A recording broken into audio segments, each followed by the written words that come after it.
हाय, कैसे हैं? आशा करता हूँ आप सभी अच्छे होंगे। दोस्तों, आज की वीडियो में हम बात करने वाले हैं पंचायत सहायक का जो रिन्यूअल होना है उसका क्या प्रोसेस है और कैसे होगा, क्या अगला कितने वर्ष के लिए होगा और क्या इस अनुबंध के माध्यम से ही होगा या फिर नया अनुबंध करना पड़ेगा कि नए विज्ञापन होंगे, क्या होंगे। तो आज इसी पे एक लेटर दिखाएंगे और उसी पे बात करेंगे किस बिहाफ पे क्या होना है और कब तक होना है आपकी अनुबंध। और एक बात करेंगे, क्या आपकी सैलरीज जो है वो अनुबंध के साथ में मिल जाएगी या फिर वो सैलरी ऐसे ऐसे आगे बढ़ती रहेगी। दोस्तों, पंचायत सहायक एक ऐसा जॉब है जिसमें गांव में लगभग हर कोई बंदा करना चाहता है। प्रथम वाला ये चाहता है कि वो छोड़ दे और सेकंड वाला ये चाहता है कि मैं उस पर ज्वाइन कर लूँ। तो जाहिर सी बात है, ये एक ऐसा लड्डू है कि जो खा रहा है वो भी पछता रहा है और जो नहीं खा रहा है वो भी पछता रहा है। लेकिन लोग इस तरह से लगातार इसमें लगे हैं। ऐसे में एक नई अपडेट आ गई, क्योंकि 1 साल लगभग पूरे होने को हैं और इसमें अनुबंध जो है वो रिन्यूअल कराना है। और कैसे किस तरह से रिन्यूअल होगा उसी के लिए आज एक लेटर दिखाएंगे, उसमें बात करेंगे किस तरह से होगा। तो ये फटाफट चलते हैं लेटर में और देख लेते हैं किस तरह से ये जो अनुबंध अगला होना है वो कैसा होना है। जैसे कि आप सभी जानते हैं कि अब 1 साल के बाद जो अगला अनुबंध होना है वो पूरे 2 साल के लिए होना है। मतलब 1 साल अगर आपका अच्छे से बीत गया, आपने संतोषजनक काम किया है, तो जाहिर सी बात है कि 2 साल के लिए अगला अनुबंध आपका हो जाएगा। फिर लगातार 2 साल आप काम कर पाएंगे। उस 2 साल के बाद पुनः आपका अनुबंध ग्राम पंचायत करेगी। तो आइए लेटर देखते हैं, उसमें देखते हैं साफ साफ क्या लिखा हुआ है और किस तरह से लिखा हुआ है। तो फाइनली यहाँ पर ये जो लेटर है ये ललितपुर का है और इस लेटर में साफ साफ देखते हैं कि ये जो लेटर है यही बेस है। हर जिले में इसी लेटर के इसी गाइडलाइन के हिसाब से लेटर्स बनाए जाएंगे और उसी के बिहाफ पे पंचायत सहायक का अनुबंध रिन्यूअल किया जाएगा। तो ये ठीक इसके मेन पॉइंट पे चलते हैं और समझते हैं क्या बातें हैं। तो यहाँ पे सबसे पहले देख सकते हैं कि लिखा हुआ है, उपरोक्त शासनादेश के बिंदु संख्या 10 के 7वां बिंदु जो है वहाँ पे लिखा है, उल्लेख किया गया है कि ग्राम पंचायत अपने प्रस्ताव के माध्यम से उस प्रकार से चयनित व्यक्ति की सेवाएं 1 वर्ष की संविदा पर प्राप्त की सकेंगी। 1 वर्ष की अवधि की संविदा समाप्त होने पर नया चयन उक्त प्रक्रिया अनुसार किया जाएगा।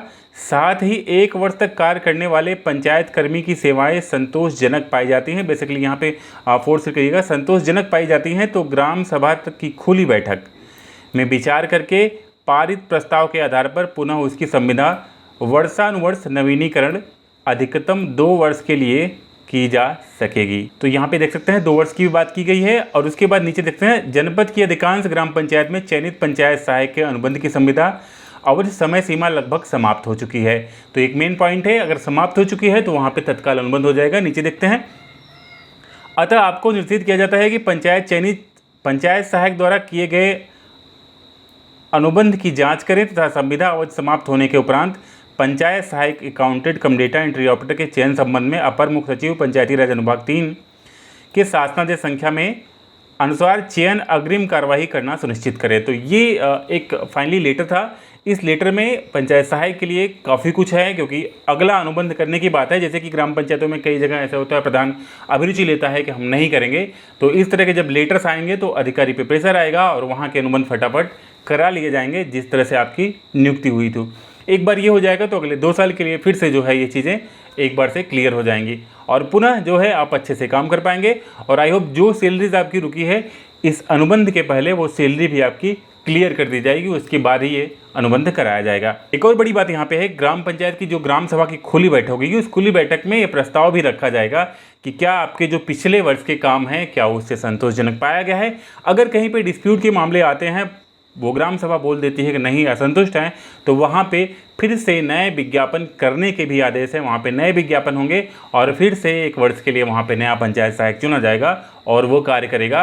पिछले को हटाने का पूरा पावर जो है वो ग्राम सभा के हाथ में यहाँ पे दे दिया गया है। लेकिन आप सब जाने, इस तरह की हटाने की जो प्रक्रिया होगी इस पर बहुत ज़्यादा फोर्समेंट नहीं किया जाएगा।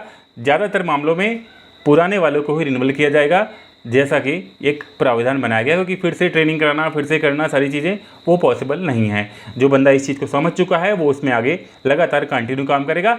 बात करें सेकंड वाले की, तो सेकंड वाले जो बंदे हैं उनको भी यहाँ पे प्रायोरिटी दी गई कि सेकंड वाले जो रखे गए थे जिनका फिर से विज्ञापन हुआ था, तो उनका भी चयन जो है इसी अनुबंध के साथ में उनका भी अनुबंध कराया जाएगा और अगले वर्ष से वो भी जो है इसमें संतृप्त हो जाएंगे। तो आई होप आज की छोटी सी वीडियो आपके काम की होगी। अगर वीडियो अच्छी लगी तो वीडियो लाइक करिएगा और चैनल पर अगर नए हैं तो सब्सक्राइब जरूर करिएगा। मिलते किसी और वीडियो में, तब तक के लिए जय हिंद, बाय दोस्तों।